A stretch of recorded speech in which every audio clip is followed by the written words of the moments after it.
Hi guys and welcome to the circus. So this is gonna be the very first physical Vanguard game in this channel, and this is me on the left side using my updated Nightmare dolls that I showcased a few days ago, and I'm up against my good friend Yusha-sama, which is playing his Bermudas, which is the melody variant, I believe. And yeah, let us proceed. We went first, by the way. We draw a card and then ride on to Linnea. Linnea, an alternative ride target aside from our Masquerade Bunny. They both have their own ups and downs. And right here, we don't have the Masquerade Bunny, so we just ride onto Linnea. I would like to reserve Linnea in my hand as much as possible because she is a soul charge every attack. So that on turn 1, going first, it's a waste of a ride, if that makes sense. And he proceeds to going second, and then he swings for 8 with his rear guard and then 8 with his vanguard with the same copy. That rear guard has a skill on when your vanguard swing hits, I believe, you can return that copy of that grade 1 to hand, so it's another shield power. So we take 2 damage right there. I decided to take those damage because I don't have that much shield power yet. And right here we swing with our Linnea, called from hand, soul charge a Carol, and then he guards for 10, and then we swing for 16, drive check a Alice, and then deal 1 damage, checking a critical trigger over there, and then proceeding to our opponent's grade 2 turn. He rides onto the Lisalot, I believe that's the name, and checks the top card and calls a draw PG. That's too bad, he didn't high roll enough onto units that he might have used, and he just swings for, I believe that's 15,000 to my opponent, to my Rising Dragon, which is the best right target, by the way. And then right here, I'm thinking on guarding because I don't want to take 3 damage on my first grade D turn. I only need 2 CBs for my first combo, and I just thought of just guarding for a no pass. And then right here, I guarded for a no pass. He didn't check anything, so I proceed to my first grade 3 turn. We draw and then ride on to our Carol, I believe. Yeah, we ride onto our Carol, giving +5 to our Carol because of Beverly's skill, getting a Axel 2, drawing another card, checking top 5 cards for a copy of anything that can be used, either any grade 3 Workadroid or just anything that can put it into soul. And we just put a Masquerade Bunny right there. We didn't get an Alice. I was hoping to get an Alice, to be honest. And right here, we just low rolled a bit, so we just put a potential call or a potential what do you call it, just soul blast fodder for our units. And then right here, I always wanna, how I play this variant of mine, I go a bit aggressive on the first grade 3 turn, even though I have 2 CBs, because that's how I want to play it, because just push and then try to push your opponent's hand, deal more damage, and then just try to just basically push. That's how I play it. And I call an Alice, I call a Amaranth Beast Tamer to scoop in my called, and then we check a front. We check a front. I wanna put the dice visible because some units just scoop in and then you forgot, like, did I check a front here or not? So I made sure that I made my units visible to power gaining, and then I swing for 27. He guards for 20k for a 30k, and then using Alice right there, soul blasting our starter, calling our Rising Dragon, and then using our Vanguard skill to discard 2 cards. Some of you might be a little bit salty about this because I discarded 2 cards, which are 2 15k shields, 2 fronts in my hand. I decided to discard it because I needed the units for next turn. I only have 2 damage right now, so I will pretty much survive as far as I know. So I ride on to Carol and then get another Axel 2, check in the top 5 cards again, and hopefully get something, like anything at all that can potentially be another attack. So I get another copy of Carol, so that's another 17k attacker right there. And then let's proceed to shuffling our deck. And then we have a 17, 24, a 24, and a 35 column with Amaranth. As I said before in my deck profile, any 9k base plus any of my 13k boosters is magic number against anything. And if you're up against a force, he just takes if you're up against a force, Amaranth Beast Tamer really comes in handy. So we still have a 25. We checked a draw and then gave the power to Rising Dragon to make it a 34k. He still takes the damage, and then he didn't get a single damage trigger there. That's too bad for him. We scoop in for a 35k, another soul charge there. If we had another counterblast, we could have re-ridden again, but we didn't have the CB, so we just pushed, and then he was forced to use a PG there, and then our opponent is now at 5 damage. We're at 2. He rides onto his I forgot the name of that melody. So I just believe that that's the right target for them. So using that skill to CB1 Soul Blast 1 and check the top cards of your deck, excavate for the first melody that you can see, and then superior calling it. So right here he superior called a Caro, I believe that's her name. So yeah, he gets Force 2, by the way. So we have 3 swings, big fat swings with Force 2 on the Vanguard, which is gonna be quite scary if he pulls off a lot of triggers here, especially he runs, basically 8 crit. And yeah, he just shuffles his deck, his wonderful sleeves right there. And I've sorry about my sleeves, by the way. I'm using Yugi sleeves because I don't have any official Bushiroad sleeves right now, and that doesn't really matter that much because it's still sleeves and I still like my sleeves. So right here he swings for I forgot the number. That's 48k, I believe. I remembered that it's 48, or I forgot. I'm sorry about that. I don't know the numbers of this.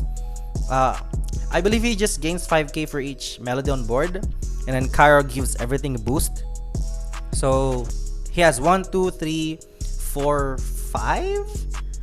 So I was forced to put out a PG because I can't really guard for like a 2-pass or something. So I discarded a Masquerade Bunny right there, checks a Lizelot, and checks a draw trigger, giving power to his grade 2 melody, drawing another card.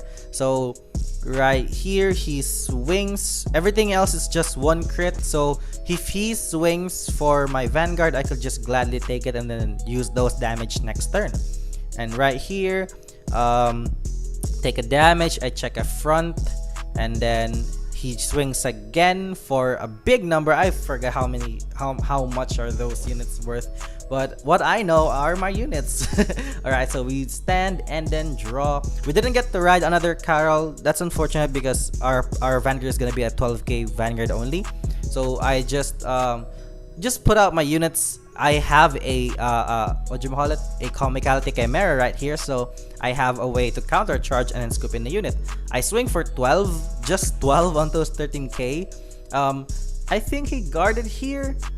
I was actually wondering why he guarded. Maybe he was just cautious because he's at 5 damage, or I have 2 drives. So I think guarding is worth it, but he has tiny hand size right now.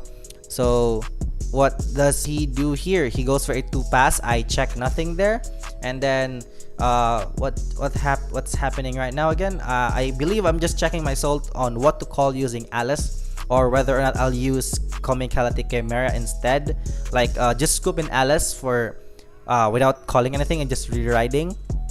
That could be a possibility as well.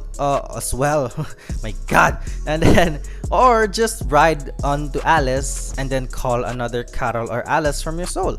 That's also a possible option. I'm really taking my time. I really like taking my time on thinking on my next moves, because there's still quite possible moves here, like for example just counter charge and then scoop in Comicality Chimera using Amaranth Beast Tamer and just reserving my Alice or something like that. I could also my Rising Dragon is still at 19k because I still haven't called anything from soul. And right here I just swinged with 17, I believe, on my on his Vanguard because I didn't check anything. So my units are still low except for my my Amaranth Beast Tamer. So we used that skill of Alice to superior call a Linnea. I Okay, I forgot he's at 5 damage, so 18k is a magic number still. It needs 10k to guard, so that's actually really fine. And then we ride finally onto our Alice, and then Superior calls something from our soul. Now, since we called 2 cards, our Rising Dragon is gonna be at 24k. So that is why I said that Rising Dragon is such a huge carry, because Rising Dragon always gets over defensive no matter what clan, because you know it's a 24k, so it hits over force decks as well. And then we swing for 18k, and just I think he just takes it because he has 1 PG and 1 random card in hand. He checks a top deck heal. He healed 1 damage, giving power to his Vanguard for 23k, meaning my Alice called by Alice on Vanguard won't hit anymore because it's only at 22k body. But my Rising Dragon still hits. He just asks for numbers. Bleh. Just asks for numbers for 24k. What I plan to do here is just to scoop in my what do you call it? My Rising Dragon in order to hit it again for 24k, because my Alice can still hit because of that counter charge. That play right there is actually really useful because I get to reuse my 24k body with Rising Dragon in order to perform another attack. So right here he guarded again for an intercept because it only requires 5k shield. He swings for 25 again, and then he checks another top deck heal. He healed twice this game, and it's both 6 damage heal, and that is quite impressive. Now his Vanguard is at 33k, and now my columns are dead. But right here, I was thinking of using Alice still because I needed extra shield because I know his units are fat as F. Alright, so just adding a little bit more shield on the board, possible shield, because sometimes there are games that I already played before that I regret not calling another interceptor because I lack that shield. So just to make sure that I can hit, I can guard at least a little bit more, I just called out my Rising Dragon for an additional 5k shield on board. So right here, he high rolled onto a Lizelot, called another grade 2 on this other side, using that Vanguard of his to check the top card, excavating the first the first melody that he sees, and it's the Battle Door. Yeah, that's the Battle Door unit, which it's a Battle Door. Alright, so what is happening right now? He shuffles his deck pretty well, and I just fidget with my hand cards because that's all I can do right now. I have how many hand cards? I can't see my flicking hand. Yo, Bandila, let me show your hand. So it's a 1, 2, 3, 4, 5 hand cards, I believe, for damage. So I can only afford to take 1. Okay, so I believe he just commits everything here because that's all that he can do right now. If I manage to survive this, I might just win because he has less handguards now. And right here he swings for 48. That's the number I remembered because I asked the number. So 48, and the other grade 2 melody is a 48, and then the Lizelot one is a 38 column. So those are pretty big numbers. I'm checking my hand size if I can guard everything. Last round I discarded how much did I discard? I discarded 2 front triggers. So that might just cost me the game because I lack shield. So if he checks if it checks 2 crits or even 1 crit, I believe I can possibly die because I might just lack shield for the other column. Alright, so I think I can. I don't know. I actually don't know. So I PG the Vanguard. He checks nothing. So that's actually a good sign for me. He swings for 38.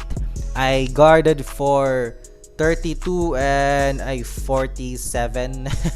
Alright, 47, bit too much. I don't really mind that. And then take the last attack and just proceeding to my final turn. And then right here, I didn't get to ride up, sadly. I just called Linnea for another magic number.